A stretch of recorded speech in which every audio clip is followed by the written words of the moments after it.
ഗണാനാംപതി അഥവാ ഗണപതി. ത്രിമൂർത്തികളിൽ ശിവനാണ് ഗണപതി, ദേവിമാരിൽ പാർവതിയാണ് ഗണപതി.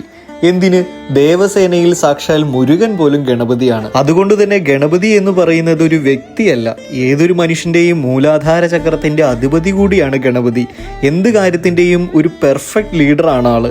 ഇങ്ങനെ ഒരു ലീഡർഷിപ്പ് ക്വാളിറ്റി ഉള്ളത് കൊണ്ടാണ് ആനയുടെ മുഖവും കുംഭവയറും ഒക്കെയുള്ള ആളെ നമ്മൾ പലരും ഇഷ്ടദേവതയായിട്ട് എന്തൊരു കാര്യം തുടങ്ങുമ്പോൾ ആദ്യം ഗണപതിക്ക് എന്ന് പറഞ്ഞ് തുടങ്ങുന്നത്. അതുകൊണ്ട് തന്നെ നമ്മുടെ സ്വന്തം കേരളത്തിൽ ഗണപതിയെ ഇഷ്ടദേവതയായിട്ട് കാണുന്ന ഒരുപാട് ആളുകളുണ്ട്. അതിലെടുത്തു പറയേണ്ട ഒരു ക്ഷേത്രമാണ് എറണാകുളം ജില്ലയിലെ ഈ എടപ്പള്ളി ഗണപതി ക്ഷേത്രം. ഇടപ്പള്ളി രാജകുടുംബത്തിന്റെ കീഴിലുള്ള ഈ ക്ഷേത്രം സ്ഥിതി ചെയ്യുന്നത് ഒരു നാലുകെട്ടിന്റെ ഉള്ളിലാണ്. വിഗ്രഹപ്രതിഷ്ഠ ഉണ്ട് എങ്കിലും ഗണപതി ഹോമം നടത്തുന്ന ഹോമകുണ്ടത്തിലാണ് ഗണപതി പ്രത്യക്ഷപ്പെട്ടു എന്ന് പറയപ്പെടുന്നത്. കൊട്ടാരത്തിൽ ശങ്കുണ്ണിയുടെ ഐതിഹ്യമാലയിൽ പോലും ഈ ക്ഷേത്രത്തെക്കുറിച്ച് പരാമർശിച്ചിട്ടുണ്ട്.